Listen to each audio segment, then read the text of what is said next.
Hi guys, and welcome back to my channel. I am back with another video on the topic of narcissism.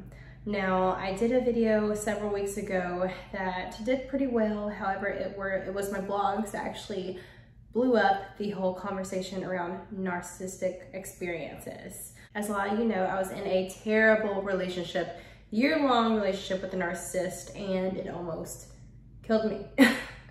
So I wrote a few blogs on that experience, well, much more like several, and a lot of it, you guys, like the response was incredible.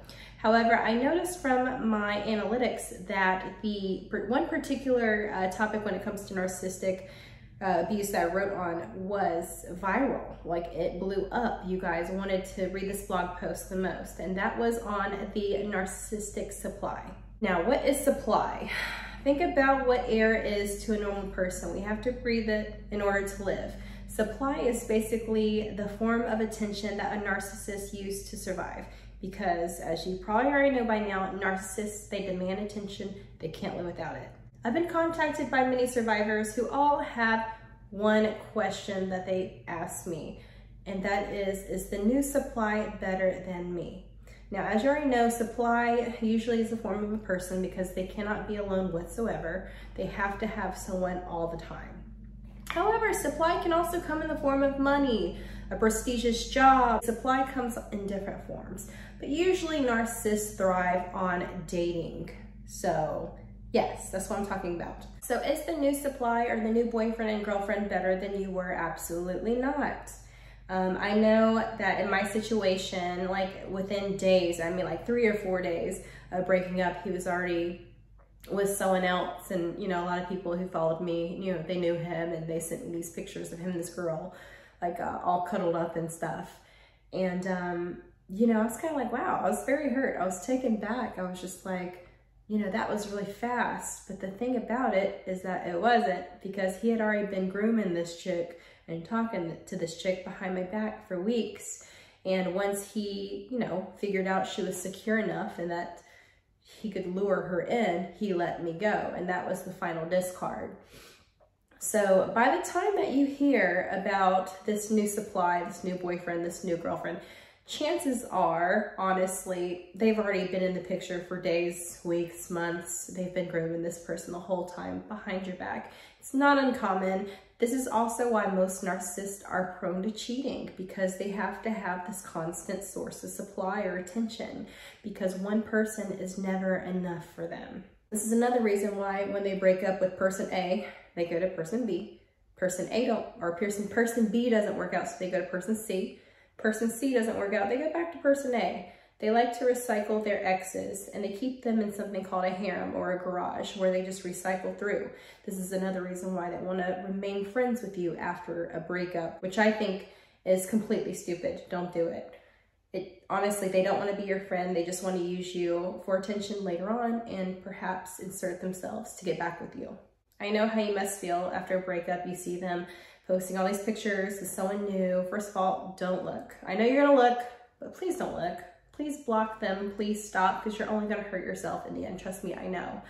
But if you're hurting and you see this, just please know that no person that actually loves you can move on within days or weeks or even a month, okay? That wasn't love, and that the person was probably already there. So it's a great thing that you're not with them anymore. You might be asking yourself, what does the new supply have that I don't have? And honestly, there's one thing. They're ignorant.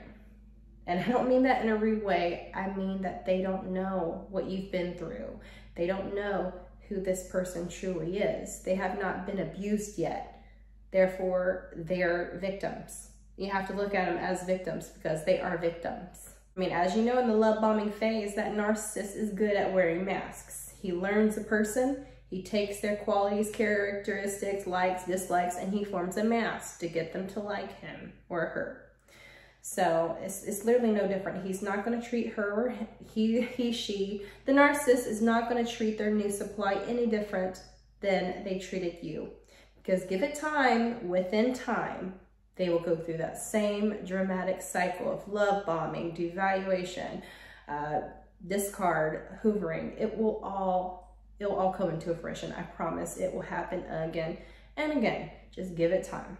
You know, I've read countless forums on this, and I see a lot of people who post and say, how can I get my narcissist back? How can I, how can I get them to hoover me? And I think this is one of the most toxic questions that you can ask, because if they are gone out of your life, that's amazing. You should keep it. You should close the doors. You should not allow them back, because once that shiny new supply wears off and it's not new anymore, they could be running back to you. It's a proven fact that narcissists usually always come back. So please be prepared, and don't take it as a compliment. Don't take it as they missed you. Take it as they just want and miss what they can get from you. One of the things that helped me move on from my narcissist is just realizing that it wasn't love. And I know that I can tell you this 10 times until I'm blue in the face, but love isn't love bombing. Love isn't devaluing. Love isn't discarding. Love isn't hoovering. That's not what love is about. And to be completely honest, I firmly believe that the narcissist is not capable of love. They're not capable of showing love. Now, you might say, oh, well, the narcissists, they love themselves. And that's not true at all. It might seem like they do because they're arrogant, but deep down inside, they are very insecure. They're very torn. They're not happy with themselves, and they envy other people. And that is what fuels them. That's why they can't stop. I've said it before in my other blogs and videos, they are a bottomless pit that you can never satisfy, no matter how much you try. That's why they always have to have several different forms of narcissistic supply, because you will never be able to meet their needs just by yourself. You can try, but you're gonna drive yourself crazy trying. So there's no use in trying with someone who's broken. So go ahead, pick up the pieces all by yourself. Don't allow them back. Close that door and nail it shut, okay? I know it's hard, it sucks, it feels like rejection. It feels like, wow, what's wrong with me, honey? You figured them out. That is what is wrong with you. Okay, and that's not even a wrong, that's great. Congratulations. If you had been discarded, you figured them out, or you are in the process to catching on to them.